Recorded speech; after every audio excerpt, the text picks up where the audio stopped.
Le alleanze e il sostegno ai potenziali candidati sindaco infiammano il dibattito politico in vista delle amministrative del 6 e 7 maggio. Ad Agrigento, Grande Sud, che ieri ha partecipato al congresso provinciale del PDL, propone la convergenza sull'avvocato Nicola Grillo.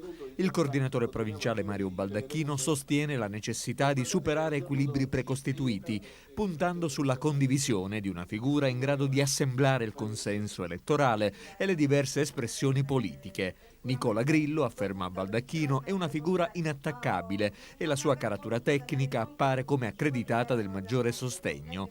Grande Sud boccia l'azione politico-amministrativa di Marco Zambuto e sponsorizza l'investitura di Grillo, proponendolo alla città e alle altre forze moderate, rivolgendosi prioritariamente a quelle che vantano largo radicamento e tradizione elettorale, in particolar modo al Popolo della Libertà, Movimento per l'Autonomia e Futuro e Libertà, ma anche ai movimenti che hanno palesato la possibilità di esprimere un loro candidato autonomo e che sposano l'ideale democratico e della partecipazione. Baldacchino ritiene che la coralità prenderebbe il sopravvento sugli egoismi di partito, come insegna l'esempio del governo Monti, sostenuto anche dal Partito Democratico, e nulla vieta che questa virtuosa esperienza romana venisse assunta dai vertici della politica agrigentina, al di sopra di primogeniture anche di spessore, ma non convergenti verso il generale benessere. Dibattito aperto anche a Palermo. Il Popolo della Libertà è chiamato a decidere se convergere su Massimo Costa,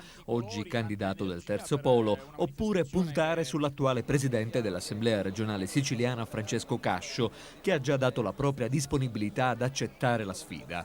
L'ultimo tentativo di un accordo Terzo Polo PDL sarà fatto a Roma, probabilmente entro il prossimo fine settimana. Se l'accordo dovesse sfumare per via della netta contrarietà di Raffaele Lombardo e di Futuro e Libertà, il coordinatore provinciale del PDL Francesco Scoma formalizzerà agli organismi del partito la proposta di candidatura di Cascio, che sarà trasmessa alla direzione regionale, poi a quella nazionale e quindi all'ufficio di presidenza. Su Cascio deve ancora esprimersi il PID di Saverio Romano. La condivisione non è messa in dubbio, anche se nel partito c'era chi aveva annunciato la volontà di candidarsi alle primarie del 18 marzo, poi spostate al 7 aprile, primarie che a questo punto dovrebbero saltare.